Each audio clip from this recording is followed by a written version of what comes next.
Good. Okay. Hi, I'm Laura Worley, and I am a Fast 3 of 2 practitioner, and I just wanted to share today just something that I feel has really impacted me in the last couple of weeks. I've heard a message from someone that was speaking. I was teaching about how not to judge other people.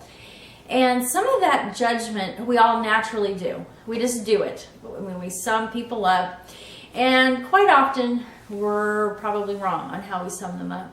And I loved the example that was given in this message. And I'm just going to share two little things because I think it's really, it really hit me anyway. So this story is a true story. There was somebody this woman who had I guess a friend of hers, and they weren't close or anything, but they did certain things together. And she noticed how her hair was always so perfect, always looked so good. Her kids, she was always doing the most fun things with her kids all the time, going out doing things. And she always felt bad about herself because of her situation. And she compared herself to this woman. And comes to find out that this woman she was so jealous of, or so wishing that she would be more like her. This woman, we'll just call her name Anne. Anne had cancer. And so that perfect hair that this woman always saw was actually a wig. And the reason this woman was always doing the most fun things with her children was because she didn't know how long she had left. So she wanted her children to remember her in a fun and happy way.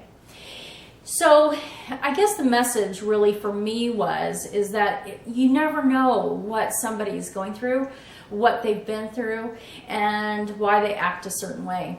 And in Fast 3 FT, we're able to go help people wherever they're at and tap out some of those things that may have happened to them in the past that are causing some of the behaviors that we may see today. Sometimes we don't know why a certain person acts a certain way, why they might be mad, why they might be very standoffish. Another story in this message that I heard was of a woman who would come to, to work, and her coworkers always noticed that she was very standoffish. She didn't want to talk. She was not engaging, didn't share a whole lot. What was her story? Her story was, in the last year, she had lost her husband, her son, and I guess another person that was very close to her in 1 year.